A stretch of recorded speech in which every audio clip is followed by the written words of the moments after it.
Hi friends, welcome to our channel wide and లిస్. ఈ video చాలా ఇంట్రెస్టింగ్గా ఉండబోతుంది. వెంటనే లైక్ చేయండి. మీరు మన ఛానల్కి కొత్తగా వచ్చినట్టయితే వెంటనే సబ్స్క్రైబ్ చేసుకోండి. ఎందుకంటే ఇలాంటి మంచి మంచి నాలెడ్జ్తో అండ్ మంచి క్వాలిటీ వీడియోస్ ఇంకా ఎన్నో ముందు రాబోతున్నాయి. సో సబ్స్క్రైబ్ చేయడం మర్చిపోకండి అండ్ ఈ వీడియోని ఎండ్ వరకు చూడండి. What is best investment? ఒక యావరేజ్ ఇన్వెస్టర్కి తను క్యాష్ ఫ్లో కోసం ఇన్వెస్ట్ చేస్తుండా, క్యాపిటల్ గెయిన్స్ కోసం ఇన్వెస్ట్ చేస్తుండా మధ్యలో ఉన్న డిఫరెన్స్ అనేది తెలియదు. చాలామంది ఇన్వెస్టర్స్ వాళ్ళు క్యాపిటల్ గెయిన్స్ కోసం ఇన్వెస్ట్ చేస్తారు. తర్వాత వాళ్ళ స్టాక్ లేదా వాళ్ళ ఇల్లు యొక్క ప్రైస్ అనేది పెరగాలి అని మొక్కుతారు. ఎప్పటి వరకైతే మీ క్యాష్ ఫ్లో అవుట్ కన్నా ఇన్ఫ్లో అనేది ఎక్కువగా ఉంటుందో అప్పుడు మీరు చేసే ఇన్వెస్ట్మెంట్ అనేది good investment. Keep in mind, ఇది అసెట్ క్లాస్ కాదు ఒక పర్సన్ని రిచ్ లేదా పూర్ చేయడానికి. ఫర్ ఎగ్జాంపుల్, ఒక పర్సన్ రాబర్ట్ని రియల్ ఎస్టేట్ అనేది గుడ్ ఇన్వెస్ట్మెంటా అని అడిగితే అప్పుడు రాబర్ట్ నాకు తెలీదు, మీరు గుడ్ ఇన్వెస్టరేనా అని అడుగుతాడు. ఒకవేళ ఆ పర్సన్ స్టాక్స్ అనేవి గుడ్ ఇన్వెస్ట్మెంట్ అని అడిగితే మళ్ళీ రాబర్ట్ సేమ్ ఆన్సర్ ఇస్తాడు, నాకు తెలీదు, మీరు గుడ్ ఇన్వెస్టరేనా అని అంటాడు. ఇక్కడ రాబర్ట్ పాయింట్ ఏంటిదంటే ఒక ఇన్వెస్ట్మెంట్ లేదా ఒక అసెట్ క్లాస్ అనేది ఇక్కడ ఇంపార్టెంట్ కాదు. సక్సెసా, ఫెయిల్యూరా, వెల్తా, పోవర్టీయా అన్నది ఆ ఇన్వెస్టర్ ఎంత స్మార్ట్ అనే దాని మీద పూర్తిగా డిపెండ్ అవుతుంది. ఒక స్మార్ట్ ఇన్వెస్టర్ తను స్టాక్ మార్కెట్లో మిలియన్స్ సంపాదిస్తారు, కానీ ఒక అమేచ్యూర్ మిలియన్స్ ఆఫ్ లాస్ అవుతాడు. చాలామంది పీపుల్ ఇన్వెస్ట్ చేయడానికి నేర్చుకోవడం అనేది ఇంపార్టెంట్ అని ఎవ్వరూ ఆలోచించరు. అందుకే చాలామంది పీపుల్ ఇన్వెస్టింగ్ అనేది రిస్కీ అని నమ్ముతారు. తర్వాత వాళ్ళ మనీని ఎక్స్పర్ట్స్కి ఇస్తారు, కానీ అందులో చాలామంది వాళ్ళు రియల్ ఇన్వెస్టర్స్ కారు. కానీ సేల్స్ పీపుల్ మాత్రం వాళ్ళు మనీని సంపాదిస్తారు. ఒక ఇన్వెస్టర్ మనీని సంపాదించినా లేక లాస్ అయినా కూడా. 5 డిఫరెంట్ లెవెల్స్ ఆఫ్ ఇన్వెస్టర్స్. ఈ ఐక్వాడ్రంట్లో 5 టైప్స్ ఆఫ్ ఇన్వెస్టర్స్ అనేవాళ్ళు ఉంటారు. అవేంటో ఇప్పుడు చూద్దాం. లెవెల్ 1 వచ్చేసి the zero financial intelligence level. America అనేది ప్రపంచంలోనే ఒక రిచెస్ట్ కంట్రీ, కానీ ఈ అమెరికాలోని 50% ఆఫ్ పాపులేషన్ ఈ ఐక్వాడ్రంట్లోని బాటమ్ లెవెల్లో ఉన్నారు. ఎందుకంటే వాళ్ళకి ఇన్వెస్ట్ చేయడానికి ఏమీ లేదు. ఈ కేటగిరీకి వచ్చే పీపుల్ చాలామంది ఉన్నారు. ఎవరైతే చాలా డబ్బు సంపాదిస్తారో వాళ్ళు చాలా డబ్బు సంపాదిస్తారు, కానీ అంతకంటే ఎక్కువగా వాటిని స్పెండ్ చేస్తూ ఉంటారు. రాబర్ట్కి ఒక ఫ్రెండ్ ఉన్నాడు. అతను చూడ్డానికి రిచ్గా అవుపడతాడు. తనకి రియల్ ఎస్టేట్ బ్రోకర్గా ఒక మంచి జాబ్ అనేది ఉన్నది, ఒక బ్యూటిఫుల్ వైఫ్, అలాగే ప్రైవేట్ స్కూల్లో అతనికి 3 కిడ్స్ ఉన్నారు. అతనికి పసిఫిక్ ఓషన్ దగ్గర ఒక బ్యూటిఫుల్ హౌస్ అనేది ఉన్నది. అతను మరియు అతని వైఫ్ వాళ్ళు ఎక్స్పెన్సివ్ అయిన యూరోపియన్ కార్స్ని నడుపుతారు. అలాగే వాళ్ళ డాటర్స్ మరియు సన్స్ కూడా ఎక్స్పెన్సివ్ కార్స్ని నడుపుతూ ఉంటారు. వాళ్ళు చూడ్డానికి రిచ్గా అవుపడతారు, కానీ వాళ్ళకి చాలా అప్పు అనేది ఉన్నది. వాళ్ళు చూడడానికి జస్ట్ రిచ్ పర్సన్స్ లాగా కనబడతారు, కానీ చాలామంది పూర్ పీపుల్ కంటే వాళ్ళు చాలా పూర్. వాళ్ళు ఇప్పుడు ప్రజెంట్గా వాళ్ళకి ఇల్లు లేదు. ఎప్పుడైతే రియల్ ఎస్టేట్ మార్కెట్ క్రాష్ అయిందో వాళ్ళు కూడా క్రాష్ అయ్యారు. వాళ్ళు తీసుకున్న అప్పుల మీద ఇంట్రెస్ట్ అనేది కట్టలేకపోయారు. అదే సేమ్ ఫ్రెండ్ రాబర్ట్ యంగ్గా ఉన్నప్పుడు చాలా డబ్బు సంపాదించాడు, కానీ అనుకోకుండా అతనికి లో ఫైనాన్షియల్ ఇంటెలిజెన్స్ లెవెల్ ఉండడం వల్ల అతను మళ్ళీ జీరో అయ్యాడు. అతనికి చాలా అప్పు అనేది ఉన్నది. అతను ఒక సబ్ జీరో ఇన్వెస్టర్. చాలామంది లాగే అతను కొన్న ప్రతిదీ కూడా లాస్ అయ్యేవాడు. అతన్ని రిచ్గా చేసేదాన్ని అతను ఒక్కడు కూడా కొనలేదు. లెవెల్ 2 వచ్చేసి the savers or losers level. ఈరోజు చాలామంది ఏమని నమ్ముతున్నారంటే మనీని సేవ్ చేయడం ఒక తెలివైన పని అని అనుకుంటారు. కానీ ఇక్కడ ప్రాబ్లం ఏంటిదంటే ఈరోజు మనీ అనేది ఎక్కువ కాలం మనీ తీరు ఉండడం లేదు. ఈరోజు చాలామంది నకిలీ డబ్బుని సేవ్ చేస్తున్నారు. 1971లో ప్రెసిడెంట్ నిక్సాన్ ఏమని చేశాడంటే US$ని గోల్డ్ స్టాండర్డ్ కంటే ఎక్కువగా తీసేశాడు. అలాగే మనీ అనేది అప్పుగా మారింది. ఇక్కడ 1971 ఇయర్లో ప్రైజెస్ అనేవి పెరగడానికి కారణం ఏంటిదంటే యునైటెడ్ స్టేట్స్కి తన బిల్స్ని పే చేసుకోవడానికి మనీని ప్రింట్ చేసే పవర్ ఉన్నది కాబట్టి. ఈరోజు సేవర్స్ అనేవాళ్ళు బిగ్గెస్ట్ లూజర్స్. 1971 ఇయర్ల నుంచి గోల్డ్తోని US$ని కంపేర్ చేసుకున్నప్పుడు US$ యొక్క వాల్యూ అనేది 95% పడిపోయింది. ఇంకా మిగతా 5% పడిపోవడానికి ఇంకో 40 సంవత్సరాలు కూడా టైం పట్టదు. 1971 ఇయర్లో గోల్డ్ యొక్క వాల్యూ అనేది $35 ఉంది. 40 ఇయర్స్ తర్వాత అది $1400గా మారింది. డాలర్కి చాలా లాస్ అనేది వచ్చింది. అప్పుడు యుఎస్లో ప్రాబ్లం పెరిగే కొద్దీ నేషనల్ అప్పు అనేది ట్రిలియన్స్ ఆఫ్ డాలర్స్గా మారింది.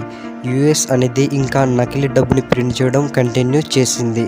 ఫెడరల్ రిజర్వ్ బ్యాంక్ అలాగే సెంట్రల్ బ్యాంక్స్ అనేవి ట్రిలియన్స్ ఆఫ్ డాలర్స్ని ప్రపంచవ్యాప్తంగా ప్రింట్ చేయడం మొదలుపెట్టింది. ఇక్కడ ప్రతి ఒక్క డాలర్ ప్రింట్ అయ్యే కొద్దీ దాని అర్థం హై ట్యాక్సెస్ ఉండడం, అలాగే చాలా ఇన్ఫ్లేషన్ ఉండడం. మిలియన్స్ ఆఫ్ పీపుల్ ఈ డబ్బుని సేవ్ చేయడం అనే ఆలోచనని తెలియని పని అని ఇంకా నమ్ముకుంటూ వచ్చారు. ఈ ప్రపంచంలోనే అతిపెద్ద మార్కెట్ వచ్చేసి బాండ్ మార్కెట్. ఇక్కడ బాండ్కి ఇంకొక వర్డ్ ఏంటిదంటే సేవింగ్స్. డిఫరెంట్ టైప్స్ ఆఫ్ సేవర్స్కి డిఫరెంట్ టైప్స్ ఆఫ్ బాండ్స్ అనేవి ఉంటాయి. యుఎస్లో treasury bonds, corporate bonds, municipal bonds, junk bonds అనేవి ఉన్నాయి. కొన్ని సంవత్సరాల వరకు యుఎస్ గవర్నమెంట్ బాండ్స్ అలాగే మున్సిపల్ బాండ్స్ అనేవి సేఫ్ అని నమ్మారు. అప్పుడు 2007లో బిగిన్ అయిన ఫైనాన్షియల్ క్రైసిస్ అనేది వచ్చింది. ఆ ఫైనాన్షియల్ క్రైసిస్ అనేది మోర్టేజ్ బాండ్స్ ద్వారా కాజ్ అయ్యింది. ఈరోజు మిలియన్స్ ఆఫ్ మోర్టేజ్ బాండ్స్ అనేవి సబ్ప్రైమ్ మోర్టేజెస్ ద్వారా మేడప్ ఆఫ్ అయినవి. ఈ లోన్స్ అనేవి బారోవర్స్కి చాలా హై రిస్క్. ఈ బారోవర్స్కి ఎవరైతే ఇన్కమ్ జాబ్ లేదో వాళ్ళకి చాలా కష్టం. ఈరోజు ఇంకా వాళ్ళు ఇప్పటికీ కూడా వాళ్ళు కట్టలేని ఇల్లులు వాళ్ళు కొంటూ ఉన్నారు. స్ట్రీట్ బ్యాంకర్స్ అనేవి ఈ సబ్ప్రైమ్ లోన్స్ తీసుకొని వాటిని బాండ్స్ లాగా ప్యాకేజ్ చేయించుకుంటాయి. ఈ సబ్ప్రైమ్ లోన్స్ అనే వాళ్ళని బాండ్స్గా చేసి ఇన్స్టిట్యూషన్స్కి, బ్యాంక్స్కి, గవర్నమెంట్స్కి, ఇండివిజువల్ ఇన్వెస్టర్స్కి అమ్ముతారు. రాబర్ట్కి ఇది ఫ్రాడ్, కానీ ఇది బ్యాంకింగ్ సిస్టమ్. ఒక్కసారి సబ్ప్రైమ్ బారోవర్ తను మోర్టేజెస్ మీద ఇంట్రెస్ట్ అనేది పే చేయలేకపోతే అప్పుడు ఈ ఎంబీఎస్ బాండ్స్ అనేవి ప్రపంచం వ్యాప్తంగా పేలడం మొదలవుతుంది. ఈరోజు చాలామంది పీపుల్ క్రైసిస్ కోసం పెద్ద బ్యాంక్స్ని బ్లేమ్ చేస్తూ ఉంటారు. ఒక పర్సన్ ఎవరన్నా ఒకరు అట్లా బ్లేమ్ చేసిందంటే అతను వారెన్ బఫెట్ అయ్యి ఉంటాడు. అతను చాలా స్మార్ట్ పర్సన్. అతను ఏం చేస్తున్నాడు అనేది అతనికి తెలుసు. ఇక్కడ ప్రాబ్లం ఏంటిదంటే ఈ సబ్ప్రైమ్ బాండ్స్ అనేవి ప్రపంచం వ్యాప్తంగా ఎన్నో ఎఫెక్ట్స్ అనేవి చూపిస్తున్నాయి. ఈరోజు కంట్రీస్ లైక్ ఐర్లాండ్, గ్రీస్ అనేవి సీరియస్ ట్రబుల్లో ఉన్నాయి. ఎందుకంటే వాళ్ళు బాండ్స్ మీద ఉన్న ఇంట్రెస్ట్ని వాళ్ళు పే చేయలేకపోతున్నారు. ఈరోజు యునైటెడ్ స్టేట్స్లో కూడా గవర్నమెంట్, మున్సిపాలిటీస్ అనేవి మొత్తం బ్రోక్ అయ్యాయి. ఎందుకంటే వాళ్ళు ఆ బాండ్స్ మీద ఉన్న ఇంట్రెస్ట్ని పే చేయలేకపోతున్నారు. 2011లో millions of individuals, retirees, pension funds అలాగే గవర్నమెంట్స్ అలాగే బ్యాంక్స్ అనేవి ట్రబుల్లో ఉన్నాయి. ఎందుకంటే అన్సేఫ్ బాండ్స్ అనేవి ఎంత ట్రబుల్లో బాండ్ మార్కెట్ ప్రూవ్ చేసింది. ఇన్ఫ్లేషన్ పెరుగుతుండడం కొద్దీ ఈ బాండ్స్ అనేవి రిస్కీ ఇన్వెస్ట్మెంట్గా మారాయి. అందుకే సేవర్స్ అనేవాళ్ళు లూజర్స్. ఫర్ ఎగ్జాంపుల్, ఒక బాండ్ అనేది మీకు 3% ఇంట్రెస్ట్ పే చేస్తుంటే అలాగే ఇన్ఫ్లేషన్ అనేది 5% కాడ రన్ అవుతుంది. ఒకవేళ 3% ఒక వాల్యూ అనే బాండ్ క్రాష్ అయితే అప్పుడు ఆ ఇన్వెస్టర్ యొక్క వాల్యూ పోతుంది.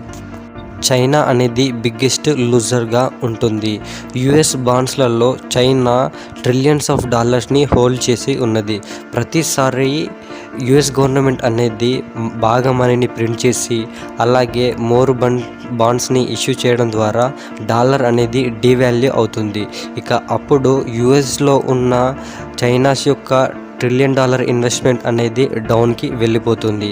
ఒకవేళ చైనా అనేది యుఎస్ గవర్నమెంట్ యొక్క బాండ్స్ని కొనడం ఆపేసింది అనుకోండి, అప్పుడు ఈ వరల్డ్ ఎకనామీ అనేది స్టాప్ అయ్యి క్రాష్ అవుతుంది. మిలియన్స్ ఆఫ్ రిటైర్స్ వాళ్ళు చైనా లాగా ఉన్నారు. ఈ రిటైర్స్ వాళ్ళు రిటైర్మెంట్ తర్వాత స్టడీ ఇన్కమ్ రావాలని కోరుకుంటారు. అందుకే గవర్నమెంట్ బాండ్స్ అనేవి సేఫ్ అని అనుకుంటారు. ఈరోజు గవర్నమెంట్స్ అనేవి బస్ట్ అయ్యి ఇన్ఫ్లేషన్ అనేది పెరుగుతుంది. దాంతో ఈ రిటైర్స్ ఎవరైతే ఈ బాండ్స్లలో మనీని సేవ్ చేస్తారో వాళ్ళు లూజర్స్ అని తెలుసుకుంటున్నారు. మున్సిపల్ బాండ్స్లో ఉన్న ఒక అడ్వాంటేజ్ ఏంటిదంటే అందులో చాలా కూడా ట్యాక్స్ ఫ్రీ ఇన్కమ్. కానీ ఇక్కడ ప్రాబ్లం ఏంటిదంటే ఈ మున్సిపల్ బాండ్స్ అనేవి రిస్క్ ఫ్రీ కాదు. Millions of municipal bond investors ఈరోజు వాళ్ళ మున్సిపల్ బాండ్స్ అనేవి సీరియస్ ట్రబుల్లో ఉన్నాయని కనుక్కుంటున్నారు. యునైటెడ్ స్టేట్స్లో ఈ మున్సిపల్ బాండ్స్లో $3 ట్రిలియన్ కంటే ఎక్కువగా ఇన్వెస్ట్ చేశారు. కానీ ఇప్పుడు అందులో 2/3 అనేవి రిస్కీగా ఉన్నాయి. ఎందుకంటే ఈ పబ్లిక్ ఇన్స్టిట్యూషన్స్ అనేవి బ్రోక్ అయ్యాయి. ఒకవేళ మనీ అనేది పంప్ కాకపోతే అప్పుడు ఈ యునైటెడ్ స్టేట్స్ అనేది మొత్తం ఇంప్లోడ్ అవుతుంది. ఈ ప్రపంచంలో రియల్ ఎస్టేట్ మార్కెట్ కన్నా, స్టాక్ మార్కెట్ కన్నా బాండ్ మార్కెట్ అనేది బిగ్గెస్ట్ మార్కెట్. అది బిగ్గెస్ట్ ఎందుకు అంటే చాలామంది పీపుల్ సేవర్స్, అలాగే లెవెల్ 2 ఇన్వెస్టర్స్ కాబట్టి. 1971 ఇయర్ తర్వాత ఎప్పుడైతే మనీ యొక్క రూల్స్ అనేవి చేంజ్ అయ్యాయో అప్పుడు ఈ సేవర్స్ అనేవాళ్ళు బిగ్గెస్ట్ లూజర్స్గా మారారు. అలాగే ఈ బాండ్స్లలో ఇన్వెస్ట్ చేసి మనీ సేవ్ చేసుకున్న వాళ్ళు కూడా లూజర్స్గా మారారు. ఈ సేవర్స్, బాండ్ హోల్డర్స్, అలాగే చాలామంది పీపుల్ ఎవరైతే వాళ్ళ రిటైర్మెంట్ ప్లాన్లో మనీ పెడతారో ఆ పీపుల్ వాళ్ళ మనీని పార్క్ చేస్తారు, లాంగ్ టర్మ్ కోసం ఇన్వెస్ట్ చేస్తారు. కానీ ప్రొఫెషనల్ ఇన్వెస్టర్స్ వాళ్ళు వాళ్ళ మనీని మూవ్ చేస్తారు. ఈ ప్రొఫెషనల్ ఇన్వెస్టర్స్ వాళ్ళ మనీని అసెట్లో ఇన్వెస్ట్ చేస్తారు. అలాగే ఆ అసెట్స్ని అమ్మకుండానే అందులో నుంచి మనీని సంపాదిస్తారు. అలాగే ఆ మనీని ఇంకా మోర్ అసెట్స్ని బై చేయడానికి మూవ్ చేస్తారు. అందుకే ఈ సేవర్స్ ఎవరైతే వాళ్ళ మనీని పార్క్ చేస్తారో వాళ్ళు బిగ్గెస్ట్ లూజర్స్. ఓకే ఫ్రెండ్స్, మీకు బాగా నచ్చిన విషయాన్ని కింద కామెంట్ చేయండి. మళ్ళీ నెక్స్ట్ వీడియోతో మళ్ళీ కలుసుకుందాం. Stay tune. జై హింద్.